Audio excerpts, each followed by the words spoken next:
खूब प्यास लगा हुआ हो और नदी का यानी कम ही ठंडा है लेकिन वो पानी मिल जाए, फिर पूरा गंगा जल मान के तो पियोगे, ऐसे महसूस होगा कि गंगा जल है। उधर तो जब पेट भरा रहता है तो कहते हैं ना कि घी भी आदमी को अच्छा नहीं लगता, और सही ये है कि देखो मन करे खाए के खटाई और घी वही मिठाई कर रही, सही बात है। तो तीसरा के बाद चौथे पे आते हैं सोमरफील्ड मॉडल। सोमरफील्ड मॉडल, इन्होंने क्या कहा था? इन्होंने सीधे सीधे नहीं कहा, इन्होंने कहा कि जो आप लोगों ने कहा मतलब बीच में नाभिक होता है सही है, नाभिक के बाहर वृत्तीय पथ होती है भी सही है, बस पथ जो होता है वो थोड़ा सा अलग होता है। वो कैसा होता है? इन्होंने कहा दीर्घ वृत्ताकार मॉडल, दीर्घ वृत्ताकार मॉडल इन्होंने प्रस्तुत किया। इनका कहना था कि नाभिक के बाहर जो इलेक्ट्रॉन का पथ होता है वह कभी कभी अंडाकार हो जाता है, यानी ये नाभिक है ना, तो एक ऐसा स्थिति होता है कि ये बीच में रहे लेकिन ये घूमता रहता है। इससे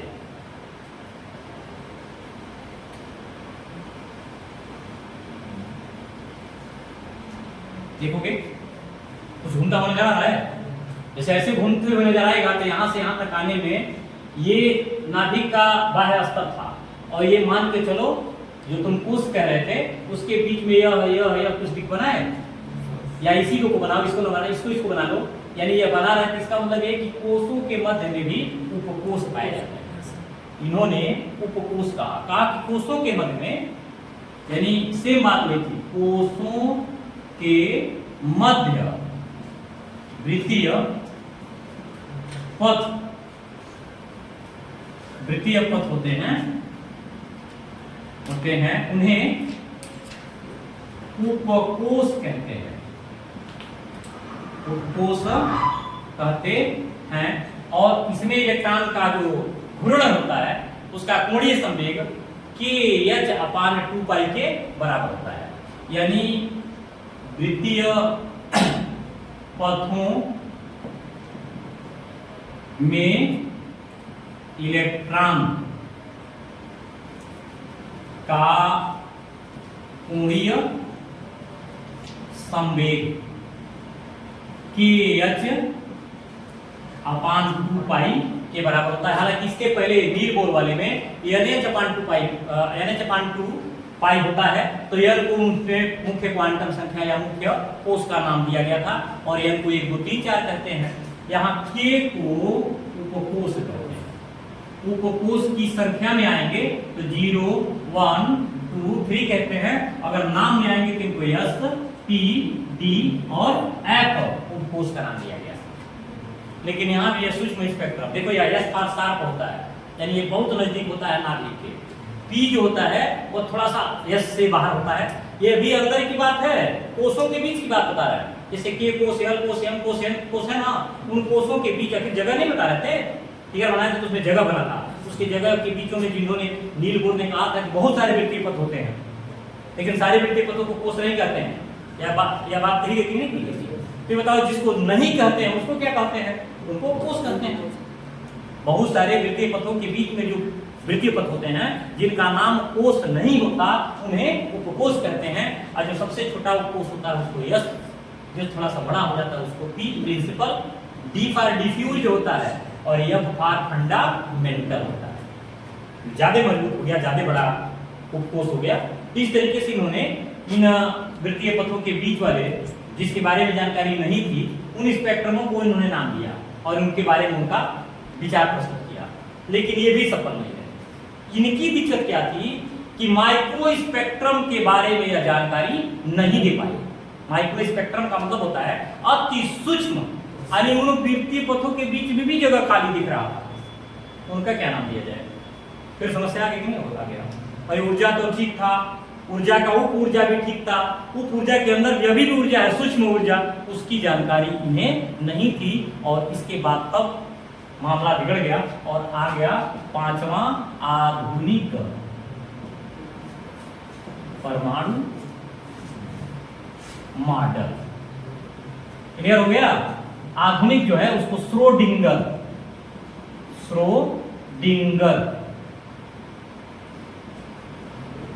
मॉडल नाम दिया गया। जैसे उनका नाम टेढ़ा, वैसे मैंने टेढ़ा बना दिया, देख लो ऐसे लग रहा है जैसे ड्रैकुला है, देख रहे हो ना, इसे मुंह बाया हुआ श्रो लगा हुआ है, यही श्रो है। श्रोडिंगर, स्क्रोडिंगर कहा जाता है भाई। नाम इतना अच्छा तो होता नहीं है इन लोगों का, अच्छे अच्छे लोग हैं और टेढ़ा टेढ़ा नाम है, तो इनको श्रोडिंगर मॉडल इसका जो नाम रखा गया, इसको तरंग मॉडल भी कहते हैं। श्रोडिंगर का तरंग मॉडल। इनका सबसे पहली बात ये थी कि जो नाभिक होता है, नाभिक के बाहर त्रिविम क्षेत्र होता है। इनका ये कहना था नाभिक के बाहर त्रिविम, त्रिविम समझते हैं, 3 डायमेंशनल त्रिविम क्षेत्र होता है जहां इलेक्ट्रॉन के पाए जाने की संभावना होती है। क्लियर हो गया? उसे क्या कहते हैं? कक्षक कहते हैं उसे, कक्षक, हालांकि कक्ष नहीं, कक्षक ऑर्बिटल कहते हैं। आगे का समझ में, कक्षक कहते हैं। और जब कक्षक कहते हैं तो इसका एक पैच होता है, माने जो ऑर्बिटल हम बता रहे हैं यह सूक्ष्म ऊर्जा स्तरों की संख्या होती है। अर्थात ये सूक्ष्म ऊर्जा के क्षेत्र होते हैं या माइक्रो स्पेक्ट्रम होते हैं, उसमें इलेक्ट्रॉन की एक निश्चित संख्या निहित होती है। तो इन्होंने बताया कि नाभिक के बाहर का त्रिविम क्षेत्र यानी गोल भाग होता है, उसी गोल भाग में इलेक्ट्रॉन जहां ज्यादा मात्रा में पाए जाते हैं या पाए जाने की जहां संभावना होती है, उस संभावित क्षेत्र को ऑर्बिटल कहते हैं, कक्षक कहते हैं। तो इन्होंने जो हाइपोथेसिस दी, बड़ा सोच समझ के दी। अगर नहीं घूमते हैं तो कण है, घूमते हैं तो तरंग है। अर्थात कोई भी छोटा कण बहुत तेजी से जब मूव करता है तो तरंगों के तरह गुण प्रदर्शित करने लगता है। ये नियम भी है और मैक्सवेल, प्लैंक ने इसके बारे में बताया भी है। मैक्सवेल का भी एक कॉन्सेप्ट आता है, उसमें भी बात बताई गई है कि बहुत तीव्र गति से घूमने वाले छोटे कण तरंगों की तरह कार्य करते हैं। तो यह जब घूम रहा था, नहीं घूम रहा था तो एक्सपेरिमेंट हुआ, कण का दर्जा दिया, लेकिन जब ये बहुत तेजी से घूम रहा है तो किस तरह की व्यवहार प्रस्तुत करेगा? तरंगों की तरह का व्यवहार प्रस्तुत करेगा। और जब एक ऑर्बिटल की बात आ गई तब उसके बाद क्वांटम सिद्धांत आता, प्राप्त हुआ क्वांटम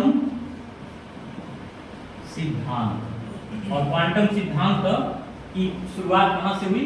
प्लांक का सिद्धांत कहते हैं। प्लांक एक वैज्ञानिक थे जिन्होंने क्वांटम थ्योरी प्रस्तुत किया था। क्वांटम शब्द देख रहे क्या है? क्वांटम बड़ा प्रचलित शब्द है। बहुत सारे लोग अपने शॉप का या एजुकेशनल सेंटर का नाम क्वांटम रखते हैं, quantum academy, quantum coaching centre ऐसे करके रखते हैं, या क्वांटम इंस्टीट्यूट, ऐसे कई जगह मिलता है। आखिर है क्या क्वांटम? क्वांटम एक ऊर्जा का पैकेट है।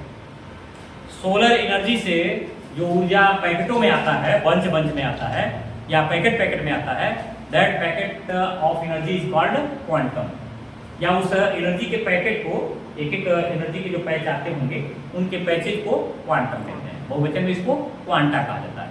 और इस क्वांटम सिद्धांत में इस परमाणु मॉडल को जब रखा गया, इसमें 4 तरह की संख्याएं सामने आई और उसको कहते हैं क्वांटम संख्या। क्वांटम संख्या, इस क्वांटम संख्या में पहला जो क्वांटम संख्या था मुख्य क्वांटम संख्या, मुख्य क्वांटम संख्या। दूसरा था, उसका नाम था दिगंशी क्वांटम संख्या। तीसरा हो गया चुंबकीय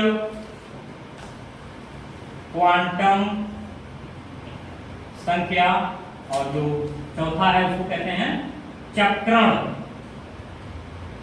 क्वांटम संख्या। यानी ये 4 तरह की ऊर्जा स्तर पाई गई। मुख्य ऊर्जा स्तर, उप ऊर्जा स्तर, सूक्ष्म ऊर्जा स्तर और अति सूक्ष्म ऊर्जा स्तर। क्लियर हो गया? सही बोले? मुख्य ऊर्जा स्तर, उप ऊर्जा स्तर, सूक्ष्म ऊर्जा स्तर और अति सूक्ष्म ऊर्जा स्तर।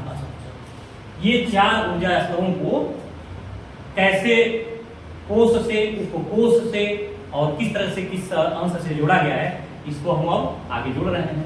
क्लियर ना? यहां हो गया क्वांटम संख्या, शॉर्ट फॉर्म में क्वांटम नंबर को ऊर्जा स्तरों की संख्या। ठीक है। अब तुम्हें लग रहा है कि एनर्जी लेवल नंबर कह लेंगे तो पता चल जाएगा कि क्वांटम संख्या क्या है, यानी क्वांटम संख्या किसे कहते हैं, कंफर्म हो गया ना? पहला क्वांटम संख्या जो कोश थे उनकी संख्या को कहते हैं, जैसे मुख्य क्वांटम संख्या, मुख्य क्वांटम संख्या यानी प्रिंसिपल क्वांटम नंबर इसको कहा गया है, प्रिंसिपल क्वांटम नंबर। इसको मुख्य ऊर्जा स्तरों की संख्या कहते हैं। इन्हें n से प्रदर्शित करते हैं और n का मान 1 2 3 4 डॉट डॉट डॉट कुछ भी हो सकता है, और इस आधार पर जो कोषों को गिने थे, यानी इसे कहते हैं Q। नंबर 1 को K कोष, 2 को L कोष, 3 को M कोष, 4 को M कोष, इसके आगे में बनाए तो वो कोष या डॉट डॉट डॉट और भी कोष इत्यादि हो सकते हैं। क्लियर हो गया? कोई डाउट नहीं इसमें? अब तो हमको लग रहा है कि कंफर्म भी हो गए कि इनमें इलेक्ट्रॉनों को अगर गिना जाए, यदि इसमें इलेक्ट्रॉन गिन दिए जाए तो इलेक्ट्रॉनों की संख्या गिना जाएगी। N = 1 के लिए, = 2 के लिए, या यहाँ 3 के लिए, यानी यहाँ 3 के लिए, यहाँ 4 के लिए। यहाँ अगर हम 1 को n को 1 कर लें तो 2n² फार्मूला लगाए थे, याद है? तो 2 × 1² = 2 बोले थे, 2n² से 2 × 2² = 8 बोले थे, यहाँ 2n² से 2 × 3² = 18 बोले थे, और यहाँ 2n² से 2 × 4² = 32। तो क्या है? K कोष, L कोष, M कोष और N कोष की संख्या नहीं है ना? तो जुड़ गया कि नहीं? अभी संख्या से बता दिया। अभी क्वांटम, ये मुख्य क्वांटम संख्या है, संख्या से जुड़ गया। दूसरा जो है उसे कहते हैं दिगंशी क्वांटम संख्या, दिगंशी क्वांटम संख्या। और दिगंशी क्वांटम संख्या को azimuthal quantum number, azimuthal quantum number कहते हैं। और इसको गिनेंगे, कहेंगे उप ऊर्जा स्तरों की संख्या। क्लियर? ठीक है ना? उप कोषों की संख्या। क्लियर हो गया? या तो उप कोषों की संख्या है या तो ऊर्जा स्तरों की संख्या है, और ये हमेशा मुख्य ऊर्जा स्तरों के बीच में ही पाई जाएगी। तो इनको ही संकेत में दिया गया, तो इसका संकेत था L। और L जो है यह किस पर निर्भर करता है, यानी L = 0 से n-1 तक। जैसे L = 1 के लिए L = कितना? 0। नहीं समझ? अरे 0 से n-1 तक एक में से घटा देंगे तो नहीं रहेगा। दूसरा L = 2 के लिए, इसके लिए L = 0 से, माने 0 भी रहेगा, 0 से 1 तक, यानी 0 और 1 भी 0 तो रहेगा, 0 से 2 में से घटाएंगे तो यानी 0 भी और 1 भी। N = 3 के लिए, इसके लिए क्या होगा? N = 0 तो रहेगा ही, 1 भी रहेगा, से बोल रहा है ना पूरा रेंज, तो 2 तक आएगा कि नहीं आएगा? 3 में से घटा दे रहे हैं तो वाला, तो हमारा मिल गया 2। और n बराबर अगर हम 4 के लिए करें तो n = कितना होगा? 0 1 2 और 3। अब इसका ये तो रोल नंबर रहा, इस रोल नंबर का नाम क्या होगा? जो 0 शो कर रहा है उसको S उपकोष कहते हैं। यहाँ S और ये P उपकोष हो गया, S P और D उपकोष हो गया, और S P D और F उपकोष हो गया। अब मैं यही तुम लोग को पूरा नंबर गिनवा देना। इस वाले में s में कई इलेक्ट्रॉन होते हैं, l वाले में इलेक्ट्रॉन होते हैं तो 2, और s में मात्र 2 ही इलेक्ट्रॉन स्थान पाते हैं। l वाले में 8 इलेक्ट्रॉन, याद करो n बराबर 2, यानी जो k कोष था उसमें 2 इलेक्ट्रॉन और l कोष में 8 इलेक्ट्रॉन। इसमें 2 इलेक्ट्रॉन इस पे होते हैं, यानी ऐसे देखो s पे 2 और s पे 2 और p पर कितना 6, s पे 2 p पर 6 और d पर 10, और s पे 2 p पर 6 d पर 10 और f पर कितना 14, यानी 2 8 18 और 32। गिन के देख लो कितना अपने इलेक्ट्रॉन होंगे, हो रहा है ना, जितना इसमें गिने हो उतने ही इसमें गिने हो, लेकिन उसमें उसके अंदर भी रेखाएं बट गई हैं, तो छोटा छोटा जो कोष बट गया। यहाँ तो डायरेक्ट 2 और 8 है, लेकिन वहां 2 तो ठीक है, लेकिन 8 में 2 6, यहाँ जो 18 है बस 2 6 10 है, जो 32 उसमें 2 6 10 और 14, यानी उसके बीच में फिर जगह बटा हुआ, उनके जो क्षेत्र है वो बट गए। और तीसरा इसमें आता है वह है चुंबकीय क्वांटम संख्या, मैग्नेटिक क्वांटम नंबर।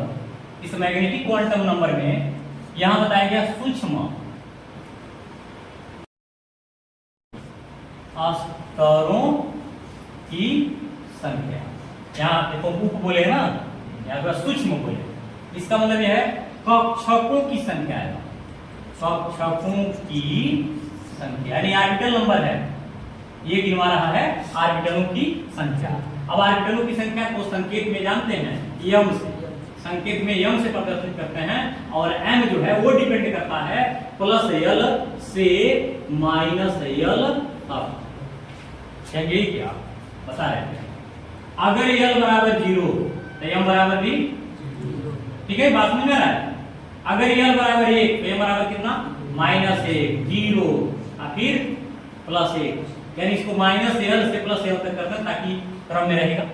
बढ़ता क्रम घटता क्रम में लिख दिए थे, दोनों सही था, लेकिन हम यहाँ अब बढ़ते क्रम में लिख रहे हैं। अगर l बराबर 2 तो m बराबर कितना -2 -1 0 1 2, और l बराबर 3 है, m बराबर -3 -2 -1 0 1 2 3, तो l का s p d और f इतने होता है। अब ये s p d f के बाद कोई m d और कुछ तो होता नहीं है, अब होता है, अब तक तो नहीं मिला है, अब आगे देखा जाएगा। फिर s में जो 0 बता रहे हैं ना, ये 0 जो है वो s का एक नाम है, यानी s का ऐसे होता है, लेकिन इसका p का px py और pz होता है। d का होता है dx y dy z dzx dz square और dx square minus y square हो गया। इसी तरह f का भी नाम होता है, 7 है, यानी s में सिर्फ एक ऑर्बिटल होता है, p वाले में 3 ऑर्बिटल होता है, d वाले में 5 ऑर्बिटल होता है, और f वाले में 7 ऑर्बिटल होता है। काउंट कर लो, एक ऑर्बिटल में 2 इलेक्ट्रॉन अधिकतम होते हैं, तो इसमें कई इलेक्ट्रॉन भरेंगे 2, 3 वाले में 6 इन्हें है ना, तो इन ऑर्बिटल है तो 2 ऑर्बिटल एक ऑर्बिटल 2 इलेक्ट्रॉन एक ऑर्बिटल में प्रवेश पाते हैं, तो 3 दूनी 6, 5 है तो 5 दूनी 10, 7 है तो 7 दूनी 14 बनाए हैं इधर चला जाए। यस 2, और इसमें p वाले में 6 d वाले में 10 f वाले में 14 बना दिया ना। इस तरीके से यह एक आउटलाइन था। अब इसमें एक संख्या बचा हुआ, वह है चक्रण क्वांटम संख्या, चक्रण क्वांटम संख्या, यानी इसको स्पिन बोलते हैं, स्पिन क्वांटम नंबर। यहां इलेक्ट्रॉनों की संख्या सीधे सीधे वो कुछ नहीं है, इलेक्ट्रॉनों की संख्या। अति सूक्ष्म ऊर्जा होता है, यानी सबसे कण के रूप में जो ऊर्जा पाई जाती है उसी को इलेक्ट्रॉन कहते हैं। इलेक्ट्रॉन क्या है?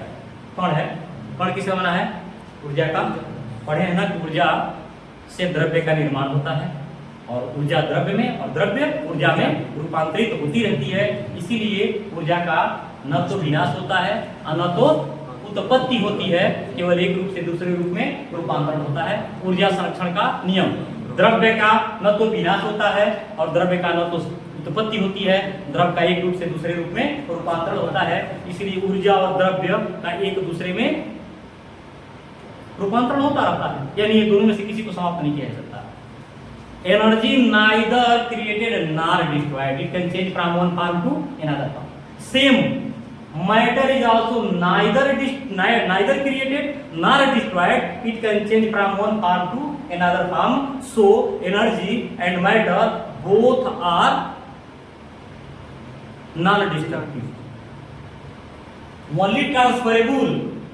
ये खत्म होने वाली चीज नहीं है, वो केवल बदलती रहेगी। कि बताओ उसी पदार्थ का सबसे छोटा कण इलेक्ट्रॉन है, पदार्थ का सबसे छोटा कण परमाणु है, परमाणु का सबसे छोटा मूल कण इलेक्ट्रॉन है, कि तो इलेक्ट्रॉन कैसे समाप्त होगा? तो वो भी ऊर्जा ही है। तो यहाँ देखो इलेक्ट्रॉनों की संख्या अर्थात अति सूक्ष्म ऊर्जा के संख्या स्तर नहीं कहेंगे। अब इनको गिनेंगे तो इसको यस, इनका संकेत जो है वह यस होता है। इसमें प्रत्येक ऑर्बिटल में इलेक्ट्रॉन जो होते हैं वह प्लस और माइनस चक्रण में होते हैं। जैसे अगर ऑर्बिटल एस है ना, इसमें क्या ऑर्बिटल है? एक, ऐसे एक होता है। पी है, इसमें कितने होते हैं? 3 ठो। डी है, उसमें कितने होंगे? तो 5 होंगे ना, 1 2 3 4, 1 2 3 4 5 हो गया। और जो है होगा वो उसमें कितने होंगे? 7 होंगे। गिनवाए हैं, देखो लास्ट वाले में 1 2 3 4 5 6 7 हो गया। अब इसमें इलेक्ट्रॉन अगर पूरे पूरे भरे रहे तो एक ऊपर और एक नीचे इस तरह चक्रण वाला भरा रहेगा, हमेशा रहेगा। क्यों? क्योंकि ऐसे अगर इलेक्ट्रॉन भरे हैं, यह मध्य भाग है, एक इलेक्ट्रॉन यहाँ रहेगा, एक इलेक्ट्रॉन यहाँ रहेगा, तब तो संतुलित रहेगा, तब तो घूमेगा।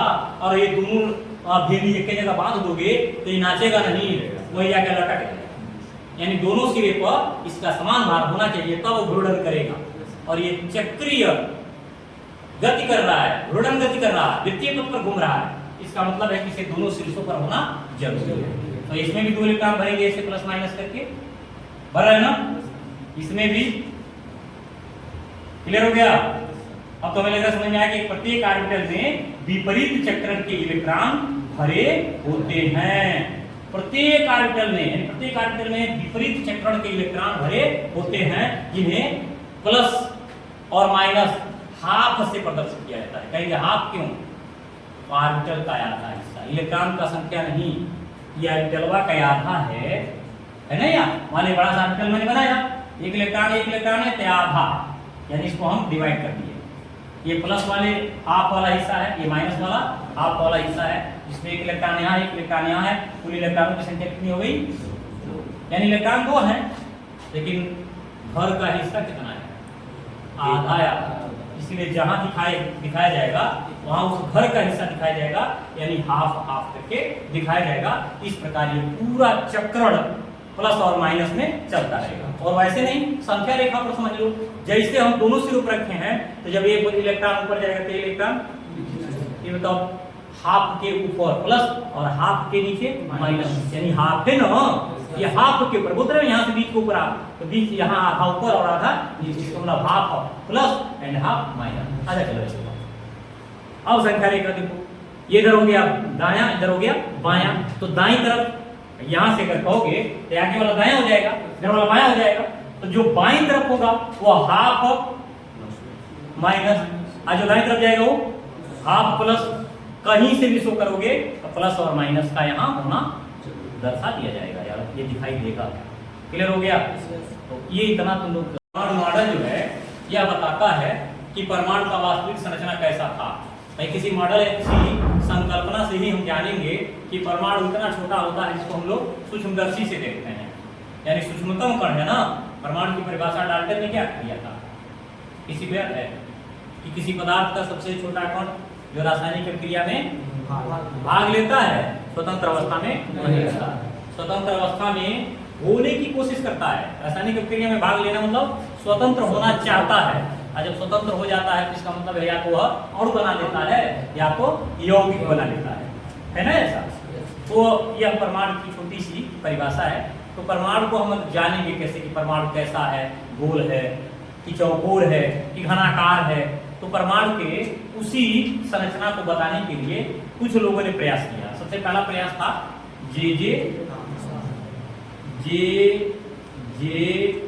टॉमसन भी लिखा जाता है ना, थॉमसन भी लिखा मिलेगा।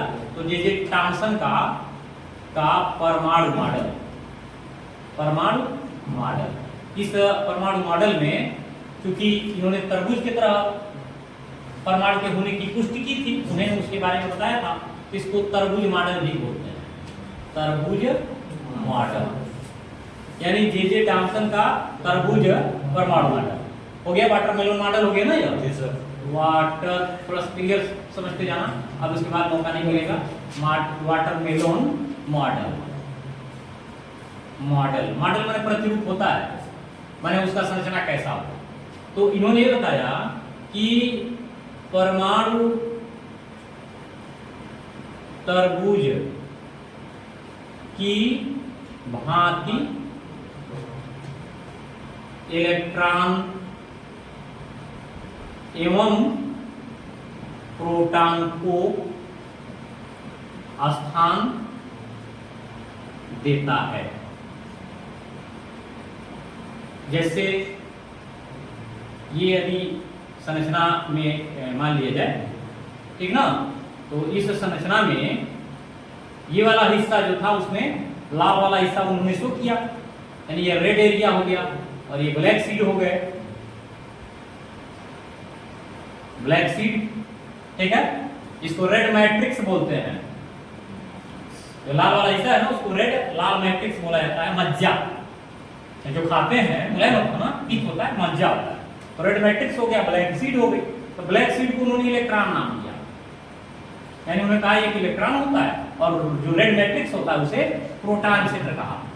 और उसने यह बताया कि इलेक्ट्रॉन प्रोटॉन में ठीक तरबूज की भांति, यानी तरबूज के बीज की भांति धसे रहते हैं। तो यह सही नहीं रहा, क्योंकि प्रोटॉन धनावेशी होता है प्लस इलेक्ट्रॉन ऋणावेशी, जिसका एक साथ रहना संभव, एक ही जगह एक ही में रहना, एक ही में हो गया ना। इसे ऐसे देखिए, कोश बना रहे हैं, एक में हो गया, एक जगह होता तो ठीक है, अलग अलग होता, इसका क्षेत्र बांट देते, बट एक ही में हो गया, इसलिए एक में होना संभव नहीं है। यह विस्फोट हो जाएगा, परमाणु का अस्तित्व समाप्त हो जाएगा, इसलिए यह नियम फेल कर गया। दूसरा नियम क्या था? रदरफोर्ड जी, रदरफोर्ड का नाभिकीय मॉडल, यानी न्यूक्लियर कह सकते हैं, न्यूक्लियर मॉडल ऑफ रदरफोर्ड, ठीक ना। इनका थोड़ा सा मैटर, क्योंकि ये नाभिक का खोज किए थे, इसलिए इन्होंने जानकारी हासिल कर लिया था कि परमाणु के 2 हिस्से होते हैं, ठीक है। क्लियर हो रहा है कि नहीं हो रहा है? तो मध्य का सघन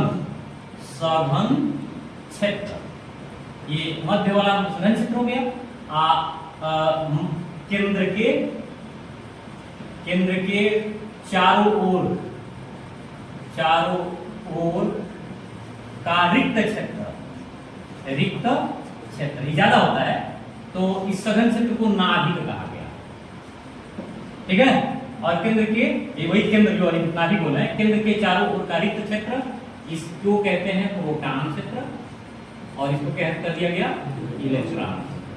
क्लियर हो गया? यानी इन्होंने कहा कि नाभिक के बाहर इलेक्ट्रॉन घूमते रहते हैं, वृत्तीय पथ पर घूमते रहते हैं, यही बात थी। यानी नाभिक के बाहर इलेक्ट्रॉन घूमते रहते हैं, एक वृत्त पर घूमते रहते हैं, और उनको इस नाभिक से और स्थान परिवर्तन से ऊर्जा प्राप्त होता रहता है। लेकिन ये बताओ, मैक्सवेल का कहना है कि अगर धनावेश के निकट ऋणावेश गति करेंगे तो घर्षण से प्रकाश उत्पन्न होगा, जिससे ऊर्जा क्या होगी, क्षति होगी, ऊर्जा क्षति होगी। और इस प्रकार इलेक्ट्रॉन का पथ छोटा हो जाएगा, जिस पे घूम रहे हैं वो इलेक्ट्रॉन पथ छोटा हो जाएगा। अभी फिगर समझ लेना, क्षति होगी, इलेक्ट्रॉन पथ छोटा होता चला जाएगा और अंत में इलेक्ट्रॉन नाभिक में गिर जाएंगे, नाभिक में गिर जाएंगे।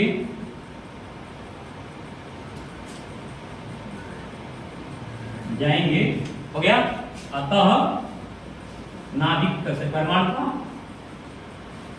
का अस्तित्व क्या हो जाएगा, समाप्त हो जाएगा, हो जाएगा। हो जाएगा तो फिर कैसे मॉडल है, क्या यह स्थायी मॉडल प्रस्तुत हो रहा है? नहीं, इसलिए इनको भी फेल कर दिया गया। इनका यह कहना था कि नाभिक है, मान लीजिए धनावेश है, इलेक्ट्रॉन यहाँ है, ये फिलहाल तो ऐसे घूम रहा है, इसी पर घूम रहा है, लेकिन जब ऊर्जा कम होगा तो इसका घूमना ही रहेगा। कम हुआ ऊर्जा, और एक समय ऐसा आएगा नाभिक में गिरने की संभावना दिखा रहा है ना। यह इस तरीके से क्या होगा कि परमाणु का अस्तित्व समाप्त हो जाएगा। तो एक चीज इनका भी गलत साबित हो गया, हालांकि ये दो चीज इनमें सफल हुआ, आया सामने। इसी नियम को तीसरे में नील्स बोर का वृत्तीय मॉडल के नाम से इनको मिला, अपना हाइपोथेसिस प्रस्तुत करने का, अपना विचार रखने का। तो इन्होंने रदरफोर्ड के नियम को ही आगे बढ़ा दिया। इनका भी यही कहना था कि मध्य में क्या होता है, केंद्रक होता है। देखना ध्यान से, केंद्रक होता है। दूसरी बात, केंद्रक के बाहर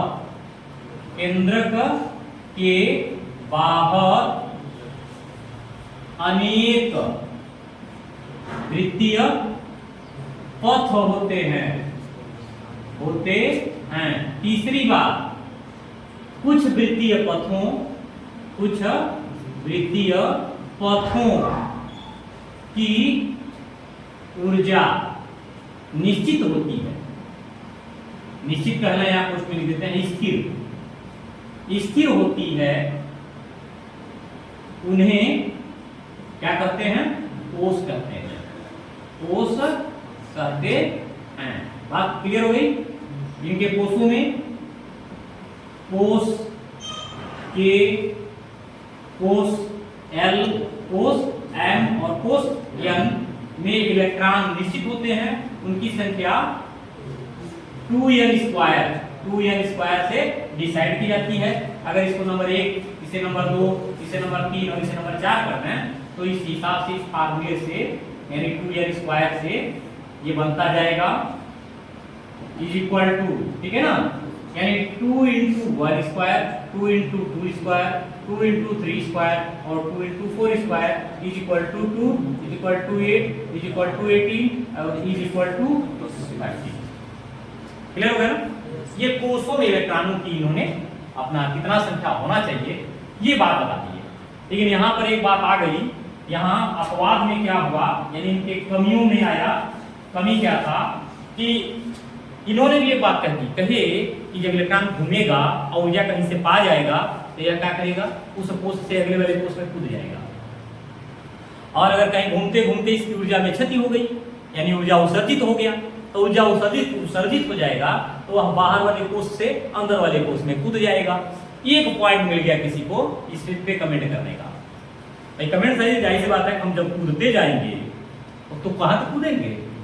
चलो भाई कूद रहे हैं तो क्राइटेरिया बना हुआ है, बाहर वाले कोष से कूदते कूदते नाभिक में गिर गए तब वो परमाणु का अस्तित्व समाप्त हो गया। अंदर वाले से कूदते कूदते बाहर कहां तक जाएंगे, अनंत में नहीं जाएंगे।